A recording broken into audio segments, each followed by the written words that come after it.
سنعتقلكم، وتقول جنودهم سنواصل البحر غادي بغادي حتى نصل إلى الملك سلمان، ولست أدري يوما ما أن اتجاه المملكة صار جنوبا. فكان رجالكم وأبطالكم المقاومة، وكان الجيش الوطني، وكان التحالف العربي، وكانت عودة الربانية. وإلا أنا أسألكم بالله، لو تسيطرت هؤلاء الشلة المجرمة كنتم اليوم ستذاكرون لأبنائكم في المناهج، ستدرسونهم في المناهج، ستقرؤون لهم من أجل أن يحصلوا على المجموع أن عمر ملعون، وأبو بكر كاذب، وعائشة والعياذ بالله زانية، وأن مصحفكم مشكوك به، والبخاري ومسلم لا يراد له الخير. اعلموا لو لم تكن هنالك تحالف بعد فضل الله وعاصفة حزم أن سيء صعد اليوم يطلب منا أن نقبل قدمه، وأنا أقسم بالله أني أرفض أن يقبل عبد الملك الحوثي حذائي على أن تمتد فمي إلى يده، فإن حذائي أطهر من وجهه ومن لسانه.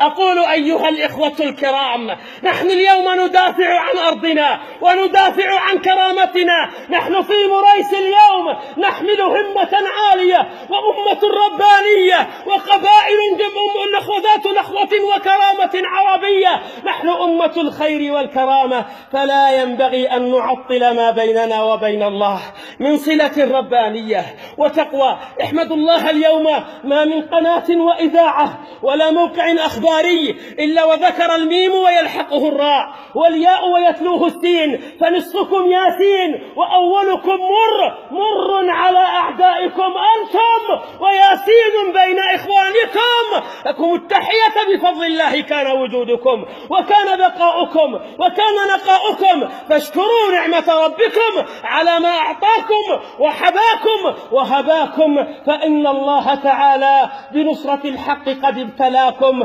فاثبتوا واعلموا أن ألسنة النفاق تحتاج إلى مقص رباني، إما أن يعدلها وإما أن يقتلعها، إما أن يحسن ملافظها وإما أن يأخذها من ملعومها، لأن أمة الحق تحتاج إلى رحمة بحزم وعدالة لتبقى أمتنا صاحية سليمة. فنحن نعيش معركة ربانية قائدها المصطفى صلى الله عليه وسلم.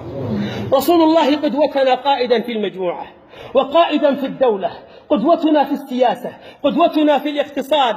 وأنا ربما إن أحيانا الله يوما ما سأضع خطبة تحت عنوان متى ضعنا يوم أن صدقنا من قالوا لنا أنه لا سياسة في الدين. أن نلغي قول الله تعالى إن الحكم إلا لله، لا سياسة في الدين. أن نلغي قول الله تعالى وأطيعوا الله وأطيعوا الرسول وأولي الأمر منكم، لا سياسة في الدين. أفحكم الجاهلية يبغون، لا سياسة في الدين. ومن لم يحكم بما أنزل الله فأولئك هم الكافرون. من قال لكم لا سياسة في الدين؟ من قال لكم هذا الكلام؟ من أقنعكم؟ من علمكم؟ نحن حكامها، نحن سادتها، نحن أبطالها، نحن رجالها. أبو بكر منا وعمر منا وعثمان منا وعلي منا، فأنا تأتي المذلة والإهانة لنا فنترك حكما ونترك دينا ونترك دعوة ليتحكم بنا الباطل فيعتقل علماءنا ويعلي فساقنا، فتكون في الشاشات مغنياتنا لا دعاتنا. من ذا الذي أقنعنا؟